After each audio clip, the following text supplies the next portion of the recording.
Picture this. You've just landed in Pattaya, Thailand. The sun is shining, the beaches are, absolutely packed. Oh, it's totally beautiful. Right, and everywhere you look, there is just this seemingly endless river of tourists flowing through the streets. So you sit down for a meal, you look at the shockingly low cost of the local ingredients, and you look at the sheer volume of hungry people passing by your table every single minute. And the math just starts turning in your head. Exactly. You think to yourself, this is an absolute goldmine. I should open a restaurant here. Yeah. Because honestly, it looks like the most straightforward, foolproof path to printing money imaginable. Yeah, the initial optics certainly create a very compelling illusion.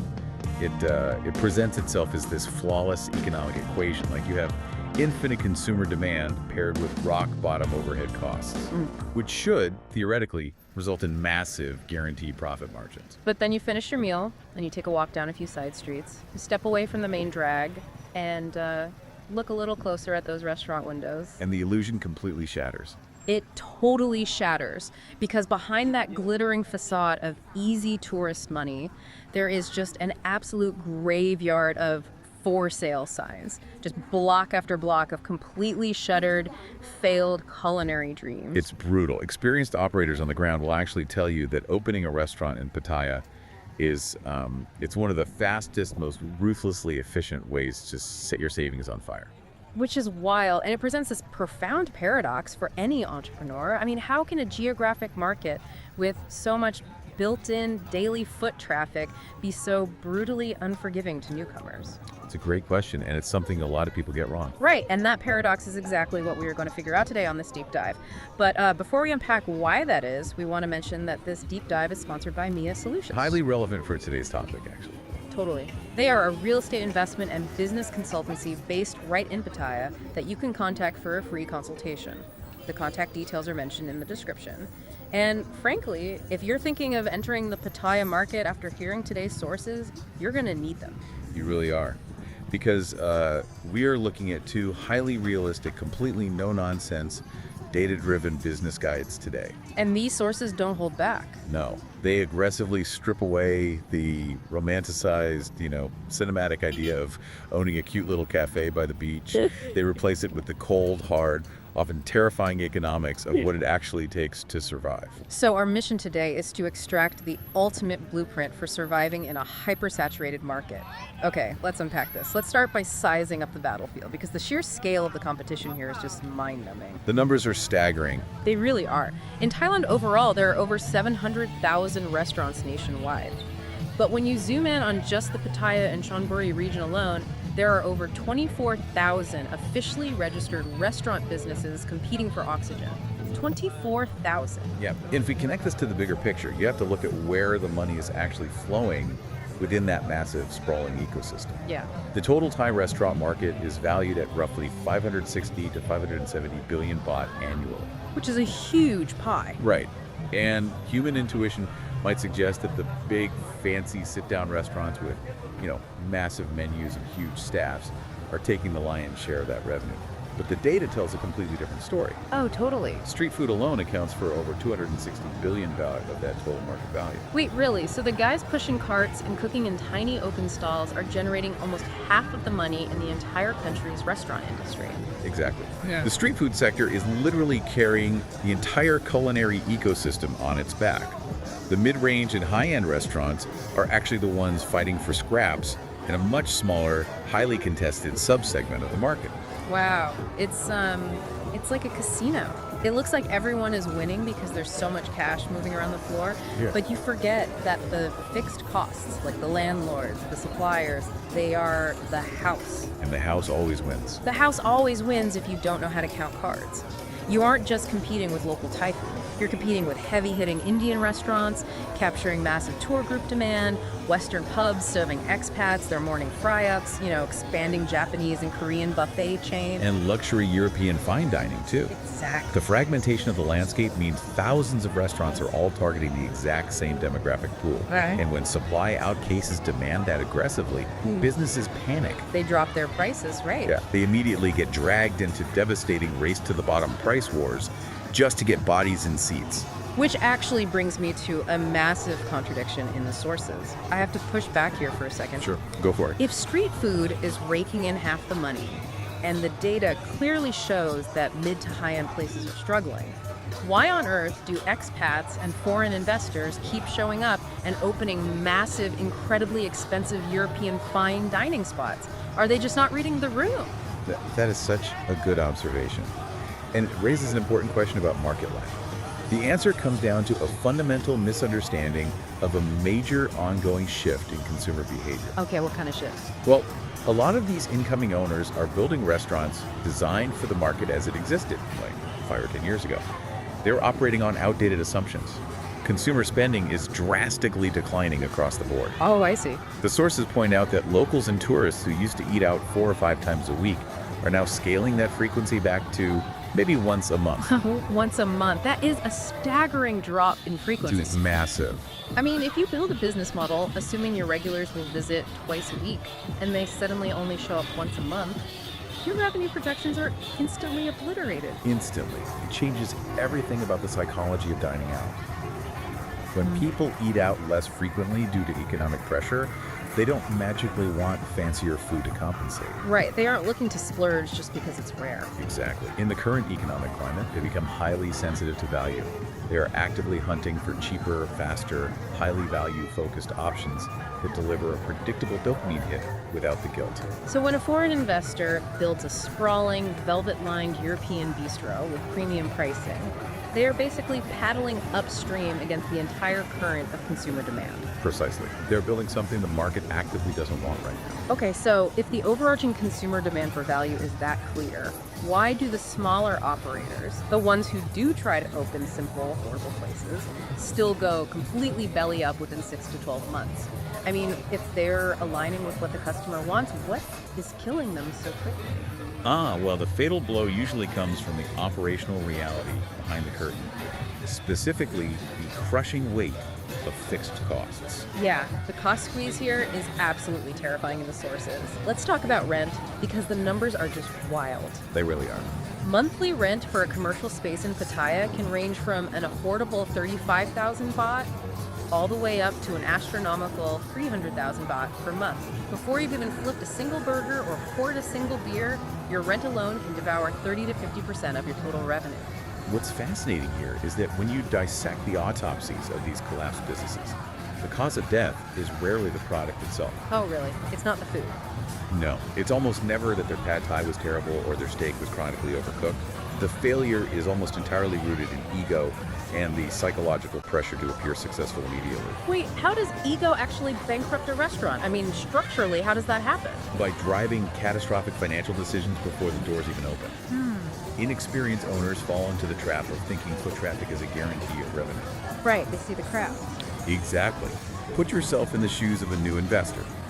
They look at a premium location on a busy street, see 10,000 people walking by every night, and their ego tells them, I only need to capture 10% of those people to make a fortune. So they sign a crazy lease. Yep. They eagerly sign an unbreakable lease for a 200,000 baht a month location, completely overbooking for the real estate. But capturing 10% of a passing crowd is almost statistically impossible for a new, unknown brand. It is entirely impossible. But they assume maximum capacity from day one. And to compound the error, because they overspent on the location, they run out of capital to develop a unique concept. Oh, so they just do what everyone else is doing. Exactly. Yeah. They end up copying and pasting a generic menu that 100 other surrounding places already serve, completely failing to differentiate themselves.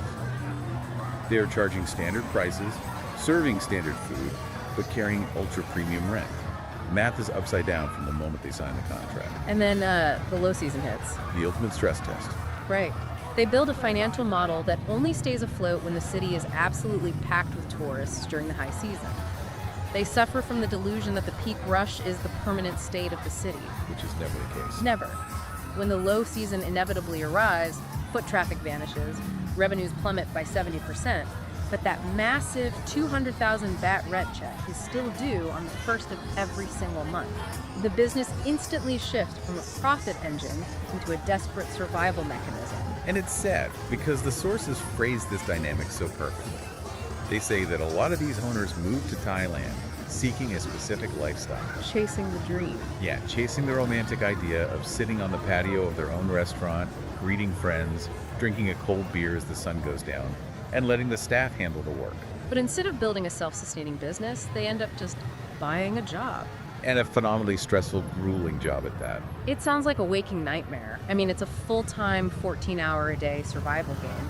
You're dealing with constant staff turnover because you can't afford to pay top wages. The language barriers alone during service are tough. Oh, absolutely. You are trying to navigate intense language barriers during high-pressure dinner services. You are negotiating with suppliers who might be inconsistent, and you are constantly fighting wild fluctuations in food costs. It is the absolute opposite of the passive income dream they were sold. The psychological toll is immense. Yeah. You are working longer hours than you ever did in your corporate job back home, under constant financial terror, with absolutely zero guaranteed income.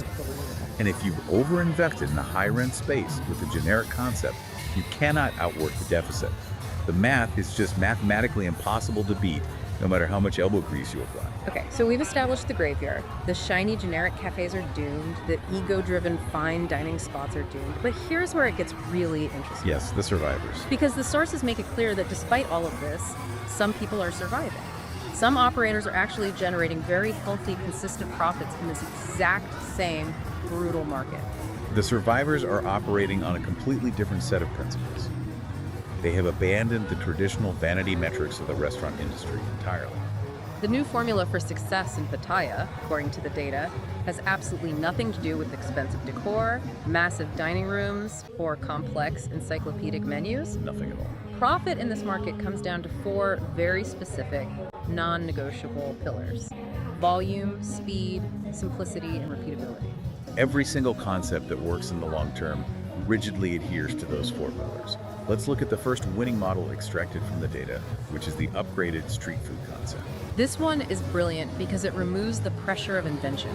You aren't trying to reinvent the wheel or educate the customer on a new cuisine. Exactly. You go with what works. You take proven, universally understood, high-demand items like pad thai or mango sticky rice, but you upgrade the delivery mechanism. You are bridging a very specific trust gap there. You take the food off the actual street cart, which some tourists might find hygienically intimidating, and you put it into a hyper-clean, brightly lit, highly visible open kitchen. But the operation has to be tight, right? The operational discipline is extreme. You keep the menu mercilessly tight, under 10 items, and you engineer the kitchen layout so that from the moment a customer pays, they have their hot food in their hands in under 5 minutes. That's incredibly smart. It's safe, approachable street food for tourists, but priced and executed well enough that it still appeals to locals. High volume, incredibly fast turnover. You don't need a massive dining room because nobody is lingering for 2 hours over a plate of pad thai. They eat, they leave, and you flip the table. Table turnover is the invisible metric that dictates survival. It really is. Now, compare that to another winning strategy from the sources, the time-targeted models. Smart operators in Pattaya don't just look at what demographic is eating, they obsess over when they are eating. They carve out these little niches. Yeah, they build highly specific surgical niche concepts around very narrow windows of time. So instead of trying to be everything to everyone for 14 hours a day, you just dominate a 4-hour window. The sources mention the late-night comfort food model. You don't even bother unlocking your doors until 10 p.m. And you stay open until 4 a.m. Right. You set up near the heavy nightlife zones like Walking Street or Soi 6, and you serve massive, greasy burgers, fried chicken, and loaded fries. Consider the psychological state of that specific customer. At 2 a.m., stumbling out of a nightclub, they aren't opening their phones to price shop. Definitely not. They aren't looking for a refined culinary experience with a sommelier. Their inhibitions are lowered, impulse spending is at its peak, and they have an aggressive biological craving for salt, fat, and carbohydrates. And practically no one else is open. Exactly. Your competition at that hour drops by 90% because most traditional restaurants are closed. The profit margins on potatoes and ground beef are excellent, and you are capturing the customer when they are least price sensitive. It's brilliant. And then, reading further into the sources, you see the complete inverse of that strategy, the Hangover Recovery Cafe. Oh, this one is great. You operate on the opposite end of the clock, opening early, maybe 7 a.m. to 2 p.m. You target those exact same tourists the next morning when they are hurting. You serve massive English breakfasts, incredibly strong coffee, fruit smoothies, and electrolyte drinks. And the unit economics of a breakfast cafe are spectacular if managed correctly. Coffee is one of the highest margin items in the entire food and beverage industry. Right, it costs pennies. Pennies to brew, and it sells for a massive markup. You combine that with cheap staple ingredients like eggs and toast. But more importantly, breakfast builds a daily habit loop. Oh, that makes so much sense. A tourist might try a different dinner spot every night of their vacation, but once they find a cafe that cures their hangover and serves good coffee, they will return to that exact same chair every single morning for 2 weeks straight. Repeatability. You secure guaranteed daily revenue, and because you close at 2 p.m., you avoid burning out your staff with double shifts. It's super efficient. Which brings us to the most modern, ruthless iteration of survival in Pattaya mentioned in the sources, the ultra-small takeaway cloud kitchen. This is the ultimate expression of the modern lean model. The physical footprint is virtually non-existent. Zero dine-in space. So no expensive tables, no wait staff to manage, no massive air-conditioned dining room draining commercial electricity rates. You operate entirely through delivery apps like Grab and Foodpanda. You serve simple, highly scalable items like rice bowls, fried chicken, or simple noodle dishes. But don't the delivery apps take a massive cut? They do. The apps take a significant commission, often around 30% of the order. But compare that to the alternative. You are trading a massive fixed 200,000 vital VAT rent check for a variable cost that only occurs when you actually make a sale. That's a huge difference. Your baseline survival cost drops to almost zero. Plus, the agility is unmatched. If you launch a premium burger concept and it fails to gain traction, you don't have to rip down physical signs and remodel a dining room. You just delete the app profile. Exactly. You delete the digital menu, upload photos of a new taco concept overnight, and start testing again the next morning. It is pure cost control and adaptability. Now, I have to stop you here because as I was reading through these winning concepts in the sources, I hit a massive contradiction that we need to address. Okay, let's hear it. The sources explicitly list an Instagrammable dessert and drink bar as a highly profitable concept. We're talking crazy, towering milkshakes, mango desserts, bright neon signs everywhere, flower walls. I know exactly where you're going with this. Wait a second, right? Didn't we just spend the first half of this deep dive saying that over-investing in decor and fancy interiors is exactly the ego-driven trap that bankrupts people? Why is this suddenly on the winner's list? The nuance here is the difference between vanity and strategy.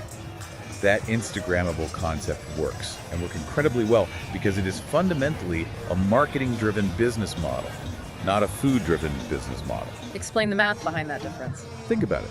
When a generic cafe spends $50,000 on velvet chairs, imported Italian tiles, and expensive ambient lighting, they're trying to create an upscale ambiance to justify charging 20 baht more for a standard cup of coffee. But they still have to sell thousands of cups of coffee just to break even on the chairs. Right. The decor is a dead weight. The Instagrammable dessert bar, on the other hand, is building a physical set design for social media. Every neon sign is calculated. They're essentially buying free marketing. The decor isn't just decor, it's customer acquisition costs. You nailed it. Tourists actively want to generate content to show their friends back home. The bright neon quotes and the absurdly elaborate milkshakes guarantee that every single customer will take out their phones, snap a photo, and post it online. So they do the marketing for you. Exactly. They're driving massive, free digital foot traffic to the store. Furthermore, the products they're selling, these colorful drinks, shaved ice, and elaborate desserts, are essentially sugar and water. They carry profit margins of 80 to 90%. Wow, that's insane. So the hypermargin product and the self-generating viral marketing engine mathematically justify the initial capital spent on the neon. The generic cafe is wasting money on aesthetics. The dessert bar is building a self-sustaining marketing machine. So what does this all mean? We've looked at the staggering failure rates, the crushing rent traps, the ego-driven mistakes, and the very specific, highly disciplined models that actually manage to survive. It's a lot to take in. It is. But even if you are listening to this right now and you never, ever plan to set foot in Thailand, let alone open a restaurant there, the ultimate framework for entering any hypersaturated market remains exactly the same. Absolutely. The principles outlined in these sources transcend the restaurant industry. The final decision framework is a masterclass in realistic market entry. What's the first step in that framework? First, you must have the capital reserve to survive 6 to 12 months without seeing a single dime of profit. If you cannot mathematically weather that initial runway, especially through an off-season drought, you have no business signing a lease. You have to assume you will bleed money while you figure out your operational bottlenecks. You are essentially paying for an education in the reality of the market. Second, you must practice a level of cost-control discipline that borders on obsession. Every single pack, every single ingredient, every kilojoule of electricity must be accounted for and optimized. And the third step. You have to run a clearly defined, hyper-specific, niche concept. Generalists die quickly in saturated markets. Specialists with a targeted audience survive. The ultimate truth of Pattaya is that the winners aren't necessarily the most talented, visionary, Michelin star-level chefs. The winners are the fastest, simplest, and most ruthlessly consistent operators. So true. Pattaya is a market that brutally punishes ego, overconfidence, and poor financial planning, but it highly rewards sheer operational efficiency. It demands a total shift in identity, doesn't it? It really does. You aren't opening a restaurant to share your deep personal passion for culinary arts. You are entering a hostile economic arena, and your only job is to understand the underlying math better than the person across the street. Which leaves us with a really fascinating thought to walk away with. Think about the modern business world you operate in today, regardless of your industry. It's all about innovation. Exactly. We are absolutely obsessed with disrupting markets. We constantly seek out complex, luxurious, highly engineered new ideas, trying to be the most innovative, groundbreaking person in the room. But maybe we shouldn't be. Right. Looking at the massive graveyard of failed, innovative restaurants in Pattaya, it really makes you wonder. In a world obsessed with complexity, could extreme consistency, low ego, and utter simplicity actually be the ultimate competitive advantage? It forces a powerful reframing of what success actually looks like. Sometimes long-term survival isn't about being the smartest, the loudest, or the flashiest. It's just about the basics. Exactly. It's simply about executing the boring basics flawlessly, day after day, while everyone else burns themselves out trying to be a genius. So the next time you look at a market that seems like an absolute gold mine, with endless demand and easy money just waiting to be souped up, take a walk down the streets, look for the for sale sign, and ask yourself, are you building a resilient machine that can survive the reality of the math, or are you just buying into the illusion?